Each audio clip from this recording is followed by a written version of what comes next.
Hello everyone, this is me again, Joy Fajardo. Welcome back to our YouTube channel. You're still watching Joy in Alberta. And for today's video, magkukwentuhan pa rin tayo tungkol sa ating kabahayan. Dahil nga guys, tulog pa rin ang aking bebe girl. Kaya magchikahan muna tayo habang may time. So for today, gusto kong i-share sa inyo yung mga common issues, common concerns, problem ng isang landlord. Karaniwan, naririnig natin, na-experience natin yung experience or yung kwento, yung side ng story ng isang nangungupahan. Pero for today, babalik ta rin naman natin. Ito namang i-share ko sa inyo ay concerns, mga problema, mga dilema, mga issues ng mga nagpapaupa. Sorry po kung sa language nyo, hindi maganda yung ibig sabihin nun. So, nagpapa-rent. Okay, Englishin na lang natin para walang halong mali siya. Ano nga ba ang mga concerns ng mga landlords? Ayan. So, kung bago kayo sa channel namin, kami po ay family na nanggaling sa Prince Edward Island. Meron po kaming naiwan doon na rental property. Currently, it is occupied and we are considering kung ibebenta ba namin yung bahay or hindi. And one of the main reasons kung bakit namin ibebenta ay dahil nga dito sa mga concerns pang-araw-araw na pagpaparent ng isang landlord. Yung mga what keeps you awake at night moments ng isang landlord, di ba? So, let's talk about the financial or the mortgage concern. Alam naman natin na dito sa Canada, very tough na ikaw ay makapag-cash payment sa isang property. Lalo na po kami po ay baguhan lang dito sa Canada. We have only been here for maybe 5 going to 6 years pa lang, di ba? So, bilang bago pa lang naman kami dito, parang mahirap talaga na mag-cash payment. And to think na that's another property bukod pa dito sa main na place namin, di ba? So, napakahirap mag-full payment. And because of that, isa sa main issue ko talaga sa buhay ay yung mortgage. Imagine you guys, irregardless kung may nakatira o wala sa bahay, magbayad o hindi ang renter, si landlord ay magbabayad ng mortgage. So, that's the very first. So, right now, we don't have any concerns. We don't have any problem with our renters. Napakabubuti po nilang mga tao. Tao silang kausap, mababait. The main concern is thinking in the future, several months, years will pass. Will they be still the renter? What if they move out and walang tumira sa bahay? Paano namin babayaran yung mortgage? That is one of the things that keeps me awake at night sa pag-iisip. Second is interest rates and yung refinancing risk. Ito, again, hindi pa naman big issue sa amin kasi we signed for a 5-year fixed rate. So, ano ba yung 5-year fixed rate? Dito kasi sa Canada, guys, pwede kang mag-sign kay bank. It's either variable or fixed. Pag fixed, kung ano yung bigay nilang rate sa'yo, yun yung rate mo for the next 1 year, 3 years, 5 years. Alam ko 5 years yung longest na contract na pwedeng ibigay ni bank. Ewan ko lang kung pwedeng, I don't think mas high pa sa 5. Kasi syempre, ano din sila sa risk eh. Pwedeng in the next 7 years, biglang ang taas ng interest, ang baba ng ibinigay nila sa'yo, di ba? So, marami ikino-consider kung ano ang pwedeng i-offer sa'yo ng bank. So again, it can be fixed, it can be variable. Variable, kung mataas ngayon at napipredict na pababa, pwede kang mag-variable. Pero kung mababa ngayon at napipredict na pataas, for sure, i-fix mo na yan. Pero at the end of the day, predictions are predictions. It can be accurate, it can be wrong. And so, there's always a risk of that interest going high. So, isa yon sa mga concerns, mga iniisip ng mga landlords. Again, this is not still a concern for us given that we signed for a 5-year fixed interest rate. Pero, depende siya, di ba? So, kung naka-variable ang isang landlord, iisipin niya next year ba, liliit ba yung income ko kasi yung interest rate ko tataas. Di ba? Ganon. Another thing na may concern is yung bank restrictions. Minsan kasi guys, kapag mag-loan ka sa bank as rental property, may restriction siya. So, kunwari, pinautang ka ni bank na ang alam ni bank ay titira ka doon tapos biglang hindi. So, there is a chance na hindi ka ma-approve dahil doon sa rental restriction na yon. So, be very careful, be very sure na i-declare talaga na this is gonna be a rental property or this is gonna be the home I'm gonna be staying in. So, i-declare lang natin siya. Ganun. Another, of course, big thing, ito naman, concern na sa akin to ngayon, is yung taxes. Both the property income tax and also the property tax. Yung property tax, depende siya sa lugar, depende siya sa city kung nasaan ka. It's funny enough na ang aming property tax dito sa Edmonton at ang aming property tax sa PEI, parang mas mataas pa yata yung sa PEI or about the same. So, ayun, i-consider mo rin yung property tax na yon. Dito sa Edmonton, nagbabayad kami directly sa city. So, I know for sure na ang aming property tax dito ay kulang-kulang 500 every month. So, imagine, just the property tax of this property is nasa 6,000 siya per year. Kulang-kulang 6,000 per year. Sa PEI, kasi kasama siya dun sa mortgage na pinabayaran namin, pinasama ko siya. At wala naman kasing nag-offer sa akin ng direct payment sa City of Charlottetown. So, hindi ko alam kung yung option na yun ay available. Pero I don't think it is available kasi siguro naman may magsasabi sa akin kung meron, di ba? Pero yun, dahil nga nakakombine siya sa aming mortgage, hindi ko alam yung exact price ng aming property tax doon. Pero if I'm not mistaken, it should go around $5,000.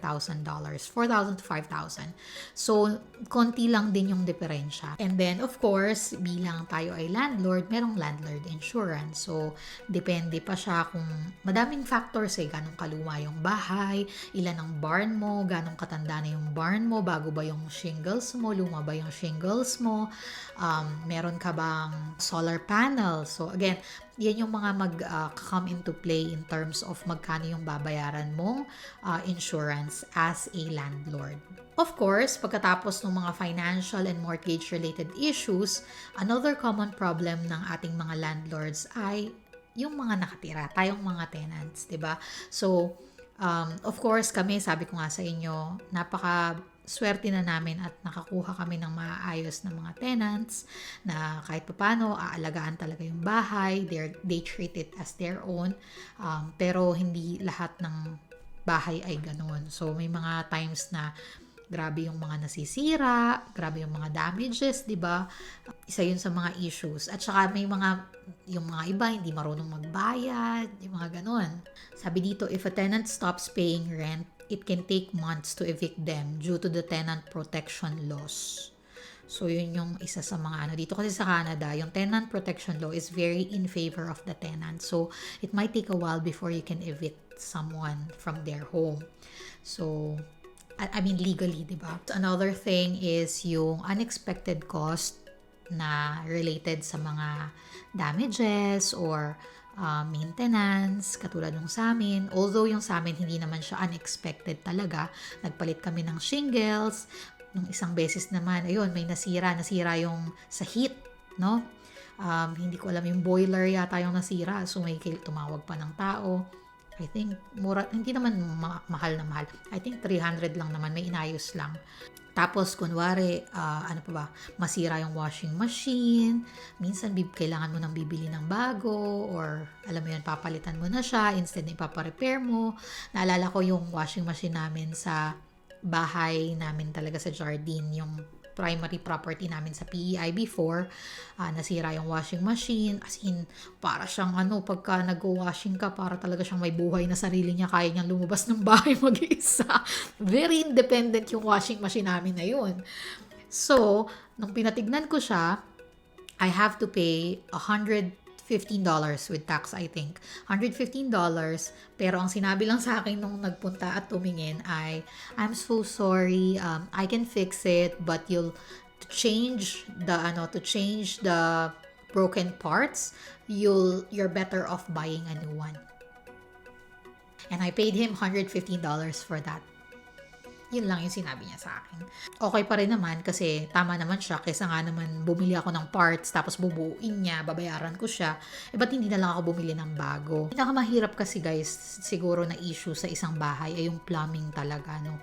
Kasi ano yan magbabaklas na yan. So far, awa ng Diyos, wala namang ganong concerns. Kaya talagang dapat ang iyong mga tenant ay well aware at very, may alam kasi yung iba kasi pinapatay yung heater kasi yung iba syempre ang iisipin siguro nila ay makatipid pero kasi pwedeng mag-burst yung mga pipe pagka pinapatay ng totally yung heater. Yung iba naman nakatodo ang heater tapos bubuksan yung windows. Yung mga ganun ba? And then yung sinabi ko nga din before dun sa aking naunang vlog ay yung property management. No matter how good your tenants are, no matter how easy they are as a tenant, you'll always have some sort of property management involved in the whole process. Kasi tatanggap ka ng pera, magpa-file ka ng income tax mo, magbabayad ka ng mortgage, kung ikaw pa ang kailangan magbayad ng mga bagay-bagay like internet connection, water, may mga ganong setup, di ba? So again, those comes with the property management time na ia-allot mo talaga to make that happen. And it's another thing that can clutter your headspace na sana sa ibang bagay ko na lang siya ginamit. Pero because I am a landlord, I have to really allot a certain time to do all these things, diba? Another thing, guys, ay tax implications. Ito yung pinaka hindi ko maano. Parang nagigets ko naman yung purpose ng tax and I appreciate tax, no? Ang hirap niya kasi na konti lang yung naging income mo. Pero kailangan mo kasing bayaran ng income tax pati yung binabayad mo sa mortgage kasi income mo yun sa'yo naman mapupunta yung equity later on, right? So babayaran mo yun ng tax. So kahit say for example nagkaroon ako ng extra after everything, no, meron akong nakuha na 2,500 for example, yun na yung income ko. Yun yung tataksan ko, 2,500 every month in addition dun sa aking normal na sinasahod. For example lang yung 2,500 na yun, a big portion, say 2,300, ibabayad ko sa mortgage. Yung natirang 200, guys, saan pa aabutin yung $200 mo? Magbabayad ka pa ng iyong income tax. Diba? So, yun yung mga, tapos meron pa nga, sabi ko, yung mga unexpected expenses. Kaya talagang cash flow, medyo pa negative, medyo pa paubos na ang kaba ng tipan, diba? Anyways, so, yan yung mga hindi ko masyadong bet in terms of investing or in terms of having rental property. Yan yung mga concerns. Tinanong ko si Maring ChatGPT, how can I reduce the risk as a landlord? Ito ang sabi ni Mari mo. Ito advice niya to So tingnan natin. Screen tenants carefully. Credit check, references, employment verification. Check.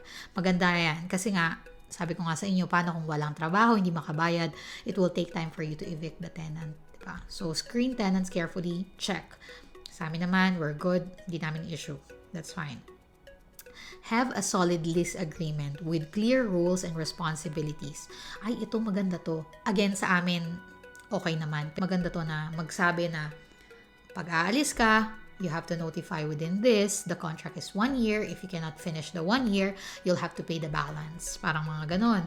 Or it will clearly say na pag may nasira ka sa mga furnitures and fixtures, nasira mo ang fridge, nasira mo ang ganito, ikaw ang magbibili ng bago. Ganon. Pero again, sa amin, walang issue. And then, save emergency fund for unexpected repairs or tenant non-payment. Kasi nga naman, kung biglang hindi magbayad si tenant, tapos nun kailangan mo pa rin mag-mortgage, kung wala kang emergency fund, paano na?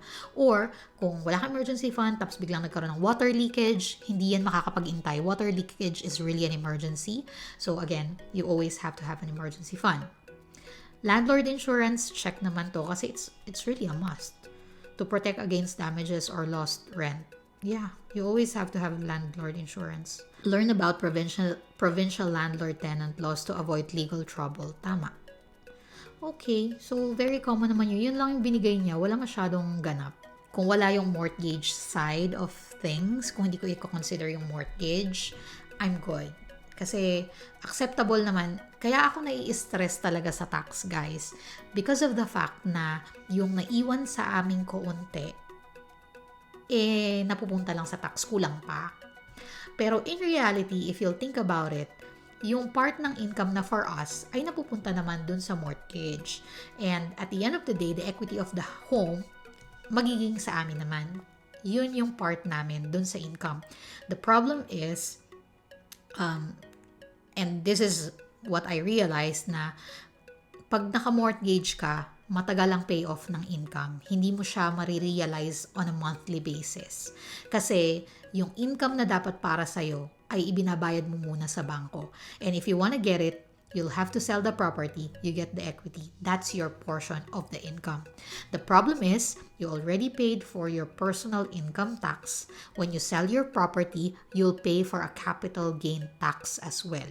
Kaya namin, kino-consider, so going back, kaya namin guys kino-consider sa Pilipinas kasi sa Pilipinas kaya namin mag-full payment. Anyway, sana nakatulong tong video na ito sa inyo. At kung nagugustuhan niyo yung mga ganitong katapikan, mag-comment naman kayo sa baba. Like and subscribe na rin para naman may bago tayong mga friends.